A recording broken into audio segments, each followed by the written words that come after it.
Welcome, Canada, fellow Conservatives, and of course, lawyers being hired to sue me watching this broadcast to ruin my life. You, the real MVPs of this show. It is kind of funny. I always wonder, how much of the view time on YouTube or whatever is people being paid to watch this show. Fascinating question. Anyway, great show for you guys tonight. What we have is Constitution. Does it matter? Do civil liberties even matter? Does the Prime Minister even care? Are they important? Or is Canada just all systemically racist? We'll answer that question. The answer is, of course, yeah, it matters. Do we have a Conservative Party? Is it a CPC or a CCP? Erin O'Toole now just hiring former Huawei people to run his war room. Is it a recession or is it a she-session? Some useless virtue signaling is now hitting Canada as we have just a new dumb Trudeauism that we're going to go over because it's fun. Erin O'Toole's new party, Muslim Brotherhood, yes. Religious Jews, no. I'll explain, give my perspective on the banning of Honey Havana. I said Hassan Havana, sorry. Now, what else we got?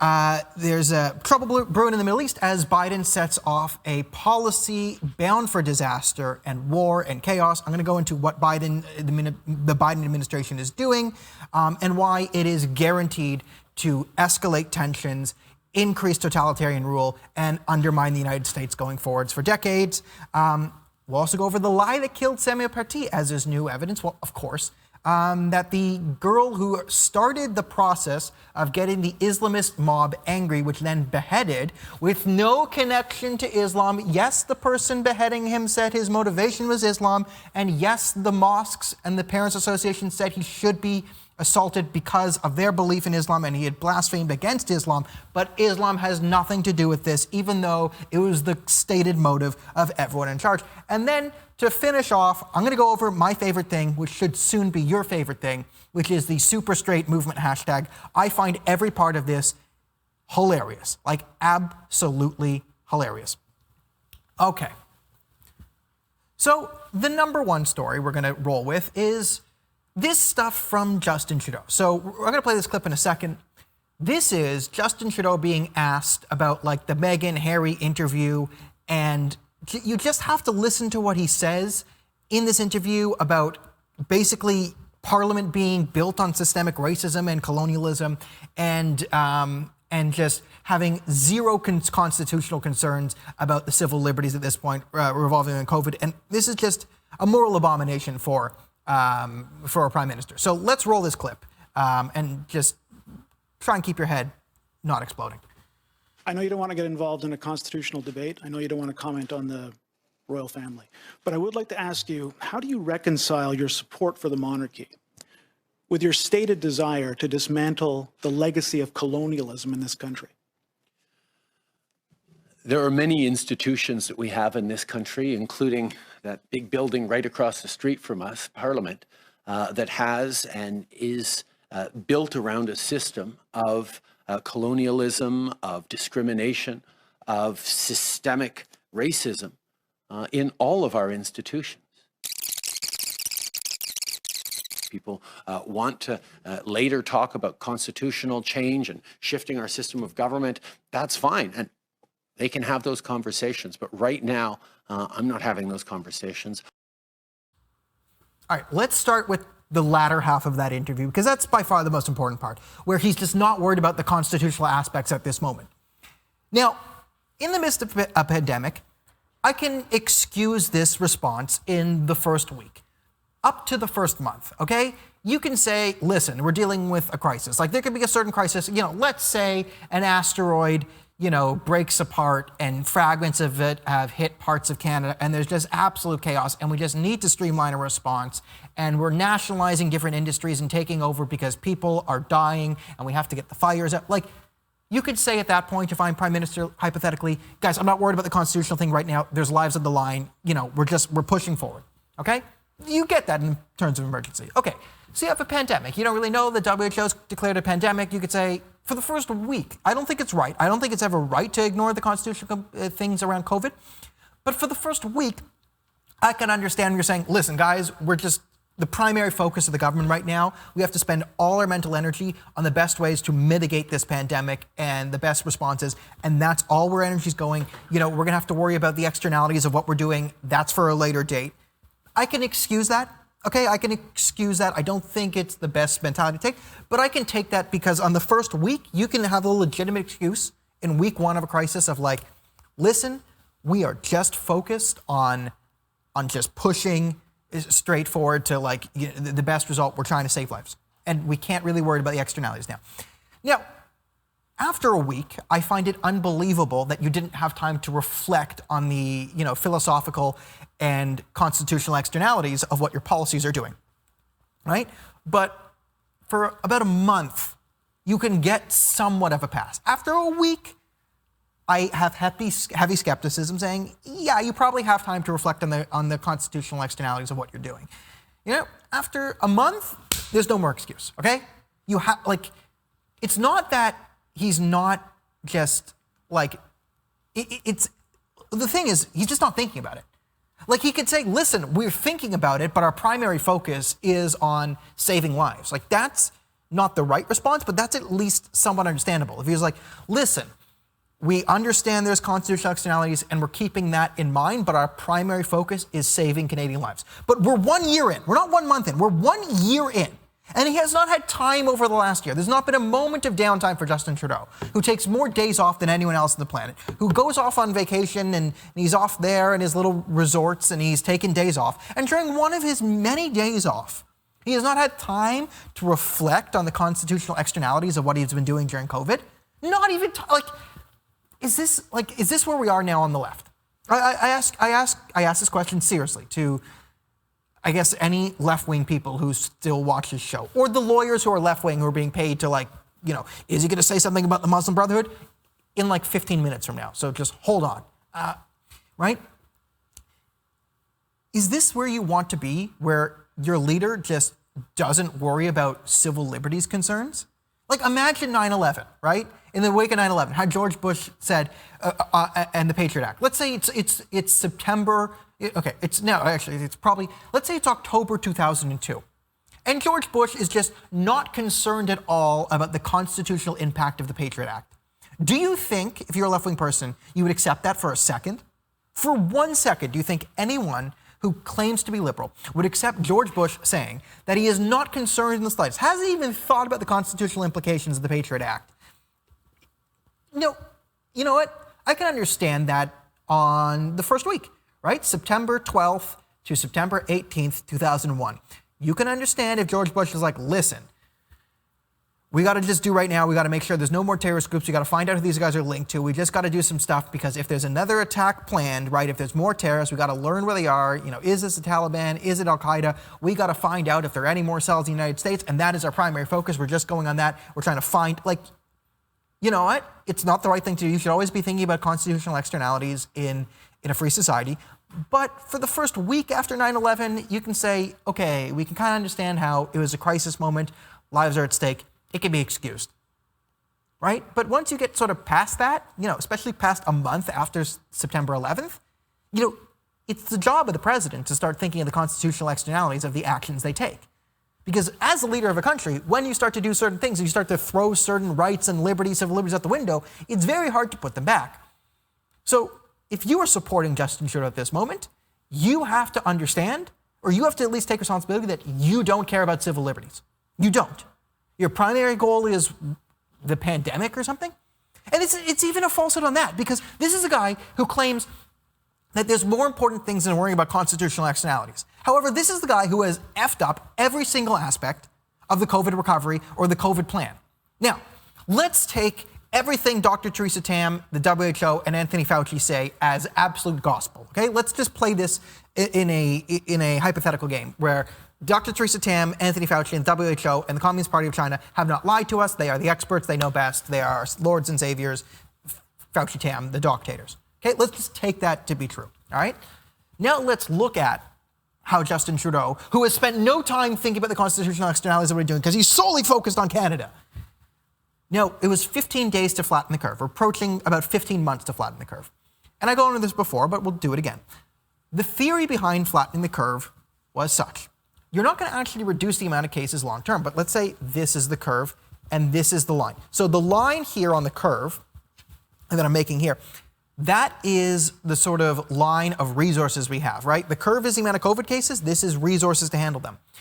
COVID really becomes dangerous, right? We have the ability to sort of keep people alive with COVID, right? We have the respirators, we have the ventilators, we have the medicine to, the problem with COVID is it can be in for a long haul. People can get sick for a while. So what we need to flatten the curve is to keep the curve below the line where our resources can handle it and avoid mass death, right? This is the problem initially in Italy, right?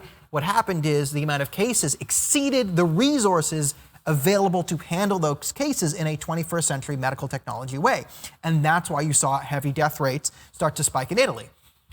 What you need to do to flatten the curve is you need to flatten the curve, and then you use the time when you flatten the curve to increase resource capabilities to a higher level. You move that line up to a point where now if the curve peaks, it shouldn't exceed that line, and this gives you the ability to handle COVID going forward. That is the theory behind flattening the curve. Now, none of that was done because flattening the, it's literally impossible to play this mind game where everything Fauci and Tam said is true because it contradicts itself. There are way more contradictions in the Bible of Dr. Theresa Tam and Anthony Fauci than there are in the Bible and the Quran put together. But we're going to just pretend that they are almighty still. Hey, now we have Justin Trudeau, who overpaid by $100 million for those ventilator contracts, and he gave the ventilator contract to one of his friends who was a former Liberal MP who had started the company to produce the ventilators 1 week before he got the contract, and they took no other bids on the contract. It was a single source bid. They used emergency powers to say, we're not going to have different companies bid on who's going to make the ventilators and propose proposals. We're just going to give it to this one company because it's an emergency. That one company happens to be created just last week. Oh, and it just happens to be a friend of Justin Trudeau and a lifetime Liberal insider and former Liberal politician who just got that contract. Oh, and we overpaid $100 million for it? Oh, just a happy coincidence. But this guy was so focused on COVID and doing the right thing that he just doesn't have the time, has not had more than 10 seconds of free time over the last year to think about the constitutional externalities of what he's done. Ridiculous. It's an absolutely ridiculous lie by Justin Trudeau. And it shows that he's an authoritarian. If you're a Justin Trudeau supporter, I'm sorry, you're not a liberal. You can't call yourself a classical liberal, a philosophical liberal, a political liberal. You're a totalitarian. You're on the red team. That's what you are. You're on Team Red, you think he's handsome, and you think conservatives are mean, so you just vote based on your team. That's what you are. You have no principles to stand on. Prove me wrong. Now, let's go to the other part of this, right? The first part, which is, now, I like the fact that Justin Trudeau did not comment on the royals, although he kind of commented on the royals. You've seen the video I made about nuking the royal family. I hate the royal family because I hate talking about it. I think it's boring. There'll be no Meghan or Harry or Queen Elizabeth coverage on their show. I hate all of it. Yes, Prince Andrew is a pedophile. Load him into a catapult, fire him into the ocean. Okay. Now, in not saying this, the mealy-mouthed, ridiculous answer he gives is oh yes, we have systemic racist things right here. And he names Parliament as an example of colonialism and systemic racism. He says the Canadian Parliament is based off systemic racism. The Canadian Parliament, Canada, founded in 1867. 1793, we tried to pass the Act Against Slavery. Canada is the only country founded by actual abolitionists. It's ridiculous to say that our structure was based off systemic racism. Now, am I going to say that the treatment of the Indigenous population has been perfectly fine? No, but we did not create the system. This is the now narrative of the left, right? It has shifted radically in my lifetime in the last 2 decades. It was at one point, listen, there are problems and there's historical racism and Canada is not perfect, but by sort of correcting and apologizing for past, it helps us move forward, right? So no one in the 1990s really would have suggested seriously that Canada is founded on the concept of racism. A few radicals, but they would say Canada was founded and a lot of the founders sort of ignored, other people, right? They might have ignored, Black and Indigenous voices, but it wasn't our founding. Canada was not founded. A lot of it was founded Canada kind of finally came together because a bunch of drunk Irishmen who were Civil War veterans were really pissed off at the British, so they kind of went to go invade Canada, and like a bunch of like a couple hundred drunk Irishmen like actually managed to like break into Ontario, but they couldn't hold it because it's too big. And then like we were like, okay, maybe we should form a country, and like Britain was like, yeah, they should probably have a country so they can defend themselves in case a bunch of drunk angry Irishmen come up and try and take over again. But there was a bunch of other stuff before that, the Charlottetown Conference. The point of Confederation was not to oppress the blacks or the indigenous people, right? It was to build a nation, right, that would be separate from America, right, and to create sort of the country of Canada. It started as a dominion, then you have the 1917. I've gone into all this, the history of how Canada becomes. It's a long, complicated process. But to say that Parliament is based on systemic racism, that's why we created a Parliament that represents the people? That was the whole point of creating Parliament, was to uphold the structures of white supremacy. People are just allowed to say this absolute gibberish and get away with it at this point. Like, it's gone fully off the cliff. We've gone off the cliff on the left, where it's not, hey, listen, Canada has some sins in its past and we should work together with the Indigenous people to come to a reconciliation. No, it's Canada was based on the philosophy of evil. Canada is evil. Canada was established for the express purpose of racism. That was the primary founding principle, was we want to be racist, and by creating Parliament and having people elect their representatives to go and have regional representation by the people, the point of democracy is actually racism. Do you not see the communist infiltration here? Do you not see it? Do you not see the obvious Soviet propaganda that's leaked into our modern left? Where the actual foundations of our democracy, and this isn't the NDP, this is the Liberal, the allegedly centrist party, this is the leader, this isn't the fringe, this is Justin Trudeau, Prime Minister of Canada, has now put forward that the founding principle of Canada, the reason we have democracy is racism. Democracy is racism. That is the narrative they're trying to push. It is insane, and we just can't have it. Just cannot have it. So now we can't have the Liberal Party, right? So the Liberal Party is a moral abomination. And you're thinking, we will go to the Conservative Party. Maybe Aaron O'Toole will save us. Oh, God. You haven't been watching this show very long. Now, news came out last week. I've done a bunch of videos on it. Aaron O'Toole hired Huawei's former VP to run his war room. I've gone over the war room thing. I would love to yell about focus groups and polls and how Katie Telford sets the narrative for the Conservative Party because they're idiots. I've told you before.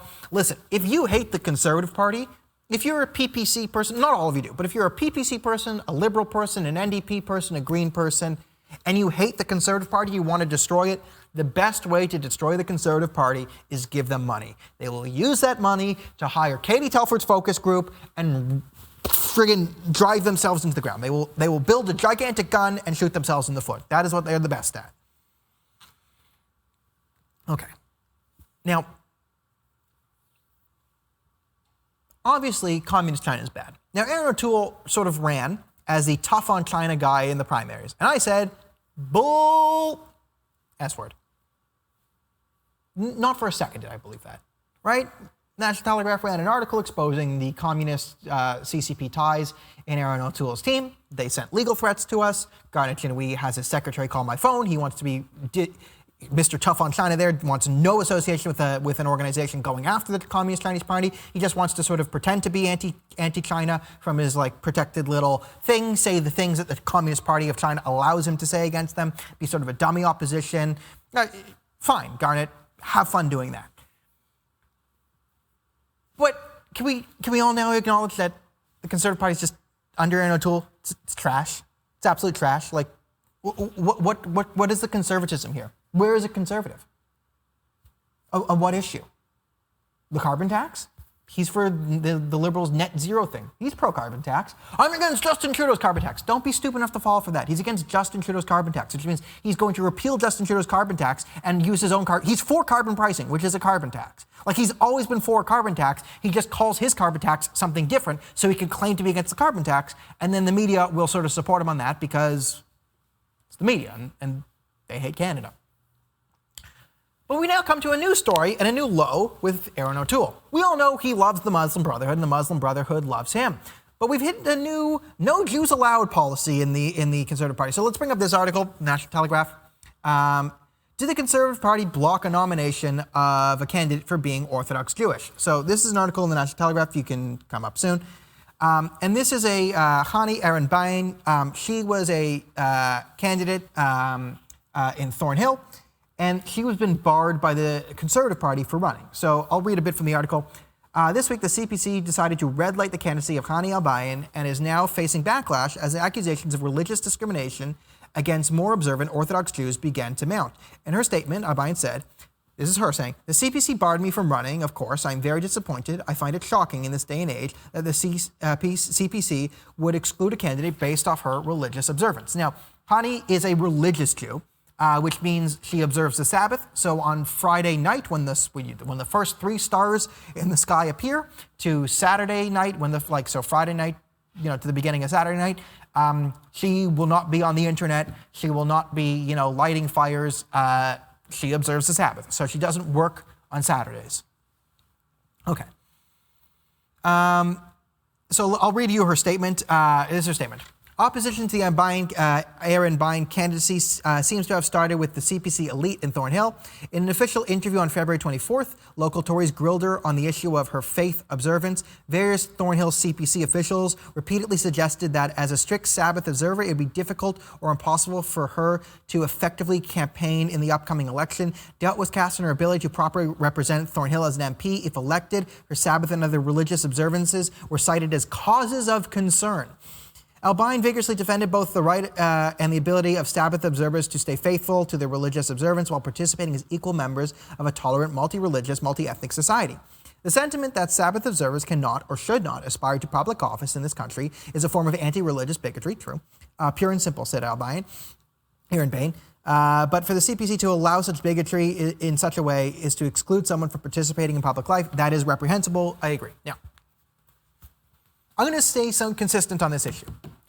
I think it is a perfectly legitimate question to ask of people in public office about how their religious and personal beliefs will affect their views in office. I think they're legitimate. It is perfectly legitimate to ask an Orthodox Jew what is their plan for the Sabbath. Now, I think this is a lot more of an important question to ask for a prime minister or a leader, someone who has to lead the party, because, listen, if you're prime minister of Canada or the president of the United States, right? I mean, the most famous example would be if Ben Shapiro runs for president of the United States, and he's a religious Jew, he does not work on Saturday. There has to be a legitimate question. Ben, if on Saturday morning the Iranians strike an American base, what are you going to do? Will you break the Sabbath, come into work, and do something? This is a very legitimate question to ask Ben Shapiro. Because if Ben Shapiro goes and says, listen, on the Sabbath, I'm doing nothing, I will deal with it on Sunday, that is a very serious security concern for the country, that countries know that, hey, if I attack America after Friday sundown, there's a 24-hour gap where the president's sort of out of commission. Now, I think there are certain religious things, right? I'm sure you get a religious exemption for the president. You can make the argument that, hey, listen, lives are in the line. The primary objective in Judaism is save a life above all else. So a president should be able to work in emergency circumstances because them observing the Sabbath might put other people's lives in risk. And you could find a way around it. But it is Ben Shapiro's responsibility, if he is running for office and as president, to answer the question, hey, what would you do on Saturday if the nation is attacked? Now, I don't think this is important for Hani because, as an MP, they don't need to be there on Saturday.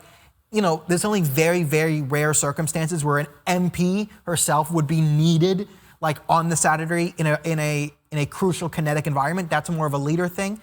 But it's a legitimate question to ask, how will you deal with this on Saturday? She can give her response, which, and then the people can decide. However, to bar her for this is ridiculous. Now, I'm going to go into why she's actually barred in a bit. I'm going to go even further, okay? It is legitimate to then ask Muslim candidates, Christian candidates. They did this to Andrew Scheer. They asked Andrew Scheer about how his faith will affect certain issues. The only one the Canadian media actually cares about is abortion, but it's a legitimate question. I think abortion is a legitimate issue to debate. Unlike the left, I think it's a legitimate issue to debate. Muslim candidates, how does your faith, and even atheists, right? If you're like me and you don't have strict religious observance, I think it's a legitimate question to ask, how can we how can we understand your moral center on certain issues if you don't prescribe to any particular religious doctrine, right? And then I should answer that, here's, as a non-religious person, here's how I avoid nihilism, right? And here's why I would have to answer that question if I'm running for prime minister. I think it's legitimate, right? When you run for office, I think everything's on the table to be asked about, right? Some more legitimate than others, but I think asking people about the religious observance or lack of religious observance as they run for office is a perfectly legitimate line of questioning, and it can be done in a respectful way, right? Do it in a respectful way, answer it honestly. Now, the problem is the CPC insiders have just barred her because they don't want her, because basically she's because of her religious observance. That you cannot do. You cannot bar someone from running for office because they're a Muslim. You cannot bar someone because they're Jewish. You cannot bar someone because they're Christian. You cannot bar someone because they're atheist. You should let them run and then have the people decide. But here's what the CPC are doing. They're barring her. Now, the stated reasons they're giving is basically we're religious bigots and we don't want Jews. But I don't think that's the real reason for the CPC elite, but there is something going on here. So I've talked about the Thornhill riding. Now, there's actually, the way they can get away with this is there's 3 Jewish women running for this Thornhill riding. There's Hani, there's Gila Marto, who is basically kicked out of the Conservative Party of Ontario for criticizing an obviously terrorist-affiliated mosque for promoting anti-Semitism. Can't do that under Doug Ford. And then there's Melissa Lantsman, who is Jewish. There is no election here. What they are doing is they're basically setting up to parachute Melissa Lantsman in as the nomination. I said this before. There will be no actual voting in Thornhill. Your votes don't matter in Thornhill. It's Melissa Lantsman. There's no election. You can support Gila Marto as much as you want. You can support Hani. I support both of them over Melissa Lantsman. But Melissa Lantsman will win. There is no question. There is no doubt in my mind. It is a 100% certainty. Melissa Lantsman is a classic fake conservative. She has worked with NDP staffers, Liberal staffers. She has helped to undermine the conservative movement. She has the right connections. She's lobbied for the right people. She has all the connections to the political establishment, the lobbyist firms that control the Conservative Party. She's done a good job of selling her soul historically. She's helped undermine the Jewish community in the past. She's the perfect candidate for a Muslim Brotherhood guy to put in as the token Jewish person. No, this doesn't really make sense if you're thinking at it from like a Canadian conservative perspective. Like, if you're thinking here with like your normal, political mind and saying, what's the political game theory here? Like, how could the Conservatives benefit from banning someone based on them being Orthodox, like religious Jewish? Like, we end up losing part of the Jewish vote in ridings because Jews tend to live in swing ridings, so we can lose 2 or 3 seats, which can be kind of big if we fully alienate the Jewish community like this. Like, we can actually lose some political power here by doing this move. It makes no sense from a political standpoint. Now, there is a political standpoint that it does make sense for. Hypothetically, if Aaron O'Toole was in bed with the Muslim Brotherhood, and people within the Muslim Brotherhood in Canada knew this, then it would make a lot of sense that banning Hani from running would happen, because this is how Islamists work. It's a lot of signaling and power. So when Islamists see that, they blocked a Jew for being too Jewish, this is a big victory for the Muslim Brotherhood organizations, the Muslim Brotherhood people inside O'Toole's government. This is a great sort of signal of like, it's a muscle flex. It's like, look at our power, right? Religious, pro-Muslim Brotherhood, pro organizations with 3 terrorism funding violations, stumping for an actual terrorist according to the Egyptian government in our parliament, pro-ISIS, Mohammed Morsi guys, they can come in, right? People who are openly Muslim Brotherhood, have openly supported terrorist organizations, they can come in. And there will be no questions asked about their Islamic beliefs. None, because we have the power, right? It's not about moral consistency to the Muslim Brotherhood, it's about power and signaling. So they've shown that it is inappropriate to ask a Muslim any question about Islam, and we will die on that. However, also look at our power, because we can block the Jews. And is there a moral, but religious freedom should benefit all. That's not how the Muslim Brotherhood works. That is not how they work. So if Aaron O'Toole was hypothetically infiltrated by the Muslim Brotherhood and had Muslim Brotherhood guys advising him, then this makes a lot of sense, because this is a big victory for the Muslim Brotherhood, because The Muslim Brotherhood has been a historically anti-Semitic organization. Now, it might not matter to, people in like Saskatchewan who have no horse in the fight, but to the Muslim Brotherhood community, to the Islamist community, they understand the signaling here, and it's a big win. So was she going to win? No. This election was never really an election. It's Melissa Lantsman all the way. Even if no one votes for Melissa Lantsman, she'll win in a landslide. Gila Martow has basically been blackballed within the Conservative Party because she once tried to fight anti-Semitism by criticizing a mosque that openly supports child prostitution. Temporary marriages of 8-year-old girls, and basically pledged its allegiance to the Islamic Republic of Iran. She criticized that mosque for having an anti-Semitic, anti-Israel prayer fest, using the call to prayer to just, rip on the Jews, and then the NCCM and the mosque, and we're saying we had no association with this guy who was a Hezbollah supporter, Faris Hussein Najim. Then the guy Faris was basically like, no, I'm associated with the mosque. Here's a picture, and here's a letter of me being associated with the mosque. I'm associated. And then Doug Ford said, get out. I need the money from the Islamists, so get out. Get out. Okay. All right. Oh, and Hani, I also think she had to be kicked out because she had shown some ability to be a bit independent. She was the one who sort of raised the issue of Orthodox Jews not being able to vote in the last federal election because it was on a couple of Jewish holidays and the advanced polling was also on another Jewish holiday, so they needed another date to get the Orthodox Jews out to vote. This is why she's a perfect target for the Muslim Brotherhood, because she was openly advocated for some Jewish rights. So it's a big victory because the Muslim Brotherhood hates Jews, and sort of getting this victory over the Jews, it's a big symbolic victory for them. It will sort of help them raise money and rally up the base and all that stuff. So big victory for the Muslim Brotherhood and or Aaron O'Toole. At this point, it's the same thing. Okay.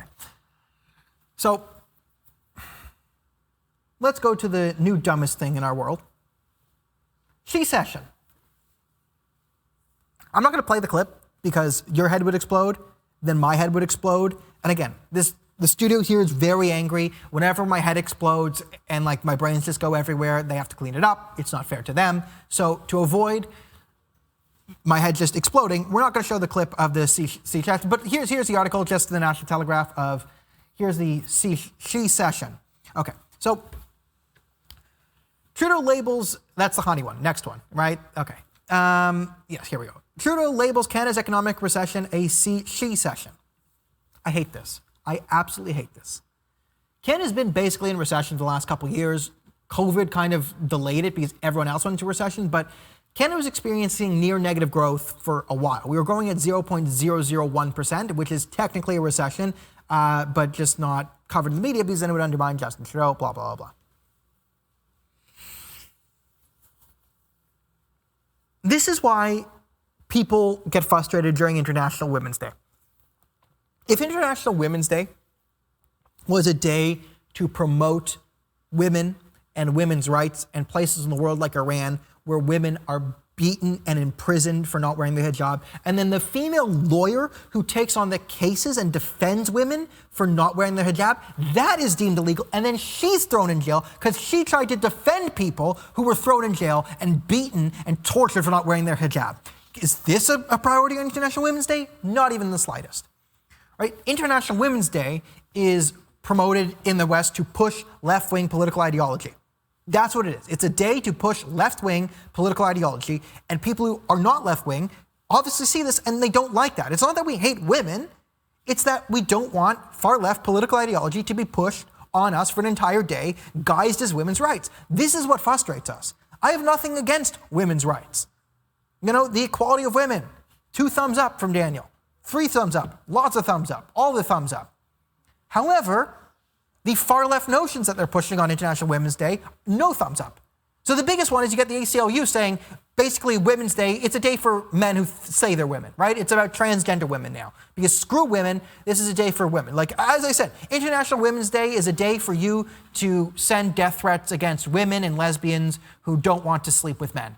Right? If a woman is a lesbian or a super lesbian and she doesn't want to have sex with someone with a penis, right? This is a day to send death threats to her. International Women's Day, but make sure you call her a TERF so the algorithm knows it's a nice death threat. So this is now what International Women's Day is for, is basically threatening to kill women. Women who don't comply to the narrative. And this is where you get the other she session. This isn't more far-left political rhetoric, because recessions affect all of us, okay?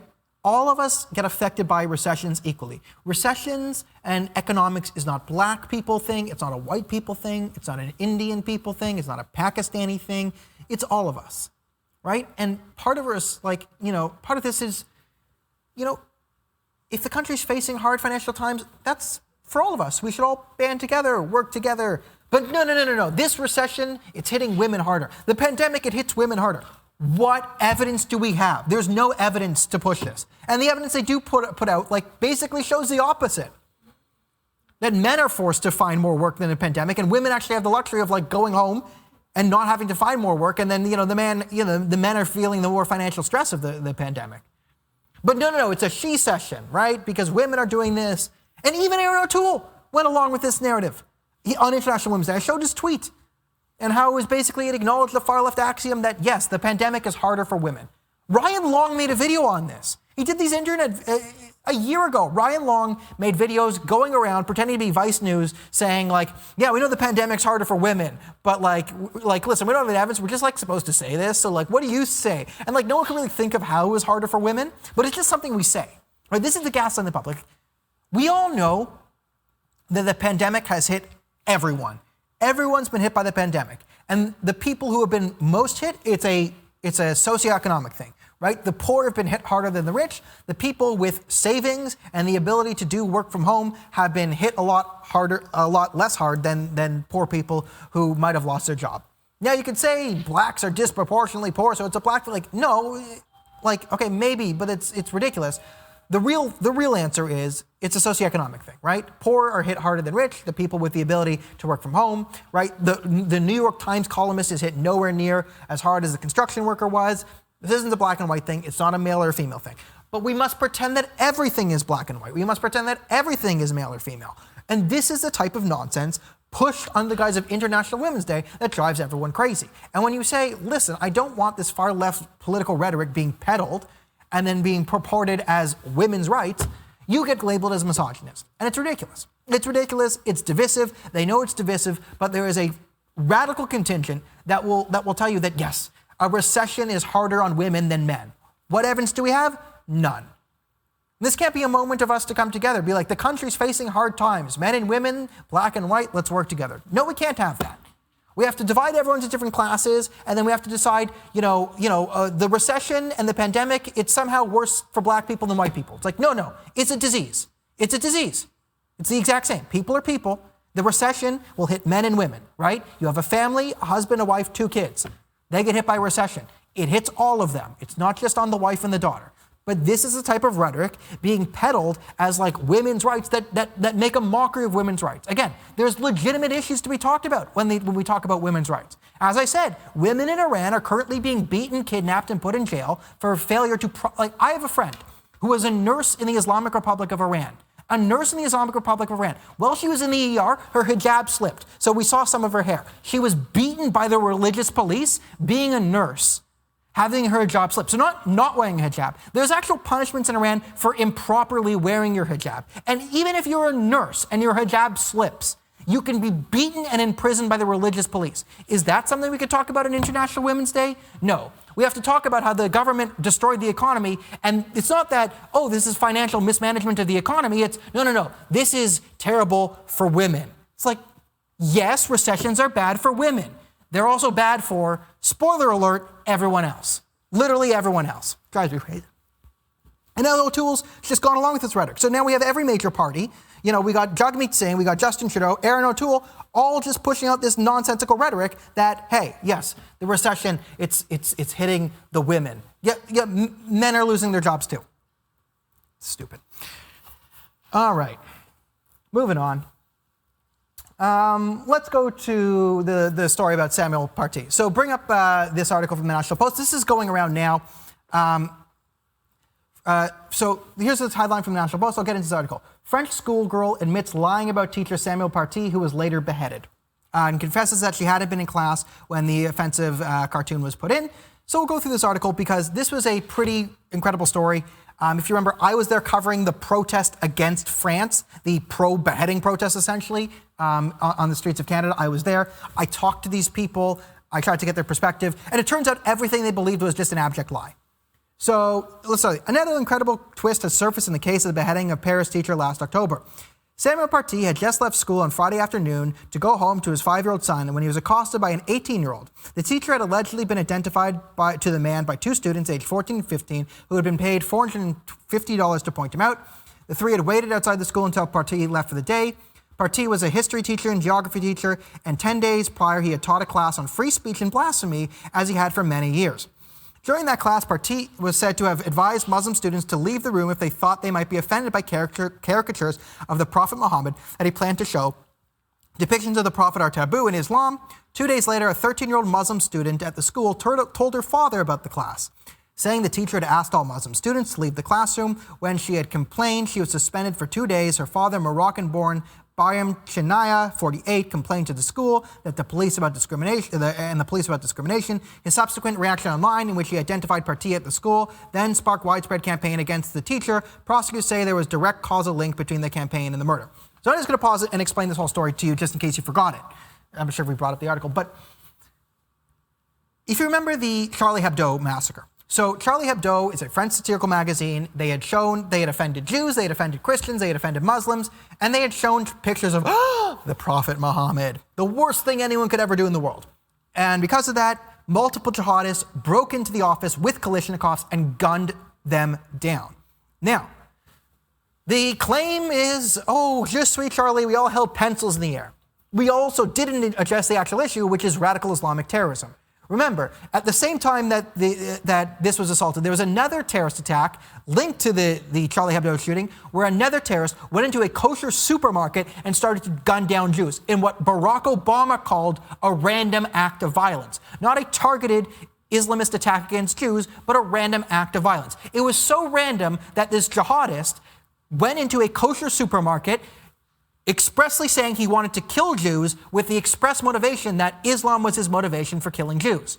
Random attack. Okay, so you had the Charlie Hebdo attack. Now, what had brought the conversation back up is there was a copycat attack, because Charlie Hebdo never apologized for printing the cartoon. I know, it was Charlie Hebdo who had to apologize for printing the cartoon, not the Islamists who gunned him down with Kalashnikovs.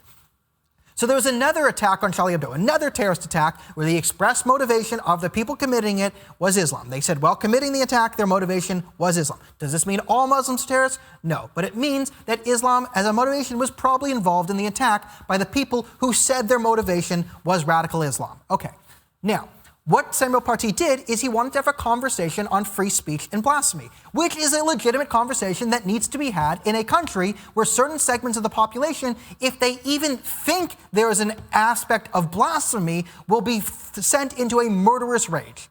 And you had this, okay? So Samuel Party, and what you're going to learn here is he had said he wanted to have a conversation with his class on blasphemy, how people feel about it, what the story around Charlie Hebdo was, because this is a big story in France, right? One of their major institutions is freedom of press, freedom of speech, the right to mockery. And this is being threatened by totalitarians with an evil worldview. Is this all Muslims? No. Most Muslims don't burst into cartoonists and gun them down with Kalashnikovs. That's not what they do. But there is a radical element that will do this. Just like there was a radical element when this girl's father started to say this person had committed blasphemy in the mosques, in different Islamic groups. They started to advocate for the mob violence and mob justice to be done on this teacher. He was then taken by one of these people and publicly beheaded. While he is being publicly beheaded, the person screaming it screams Allahu Akbar and expressly says the reason why he's beheading this teacher right now is because he drew cartoons of the Prophet Muhammad, he committed blasphemy, which is illegal under Islam, and it is his Islamic duty to murder this person by beheading him. Now, the claim was, of course, this has nothing to do with Islam, which drives everyone even further insane. But now the girl's admitted that she lied and made the whole thing up. She had basically lied about this teacher because it turns out she was actually being suspended for truancy. She had been skipping classes. She wasn't even in the class that he had conducted to go over these issues.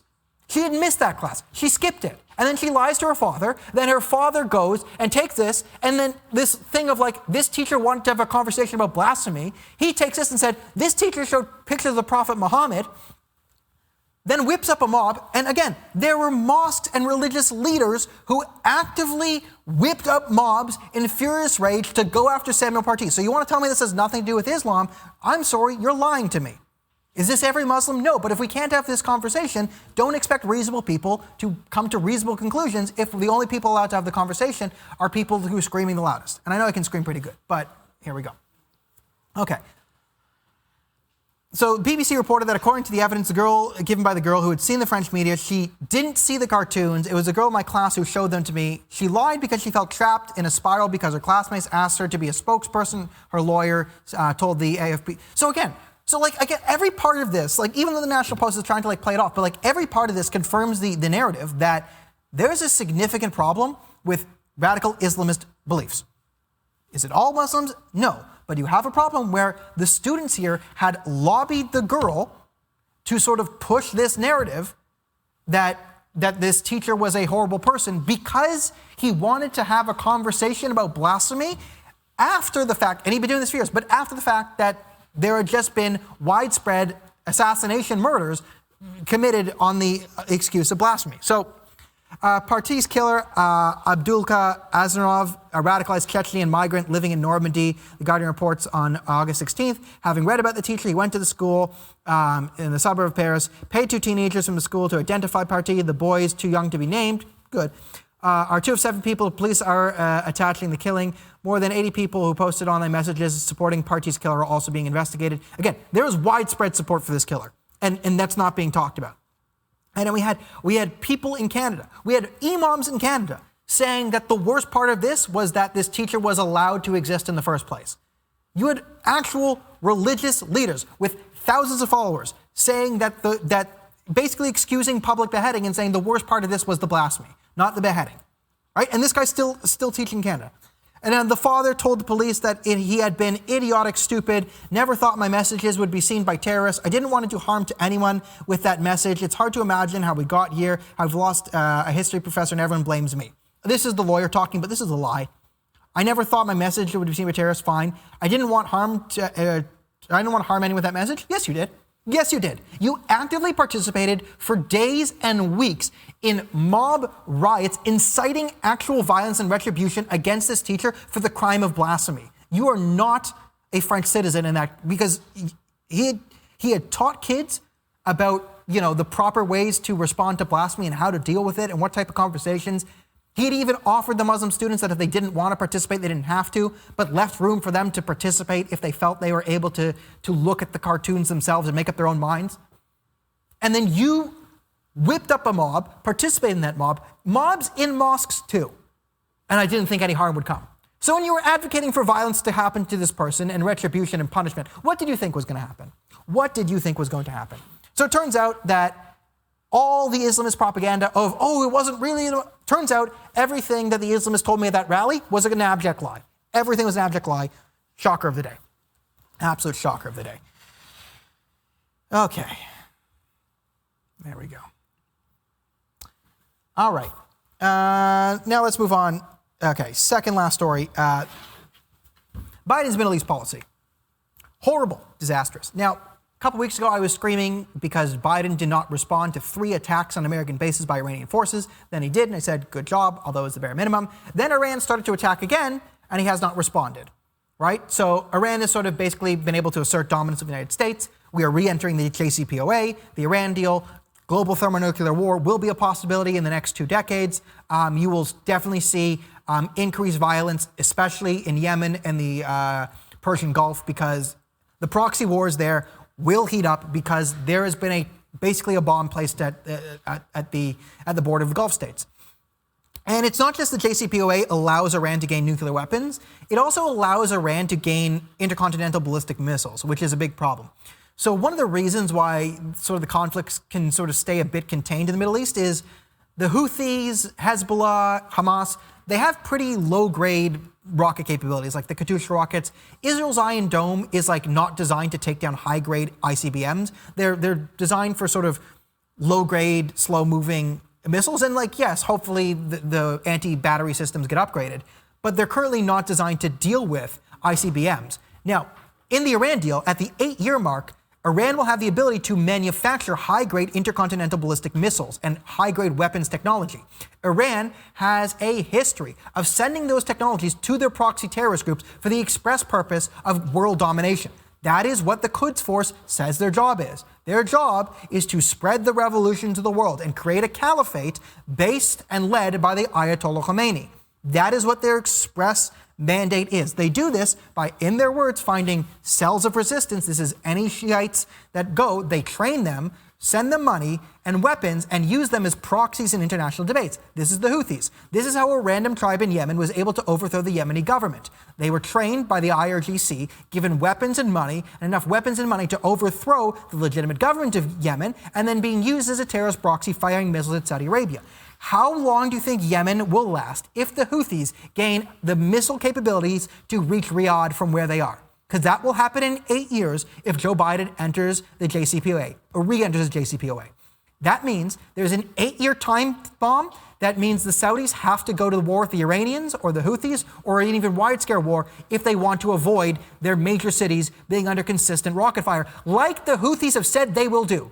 The Houthis have recently come out and said, our goal is to gain weapons and take over Riyadh. They have even said, if the Americans withdraw support for Saudi Arabia, they will conquer Saudi Arabia in 3 weeks. They say this. They say it in Arabic so the Western media won't cover it, and then they hire Javed Zarif to come in English and be like, Iran is peace. Iran doesn't believe in terrorism. And then he'll go and speak in Farsi and be like, no, world domination.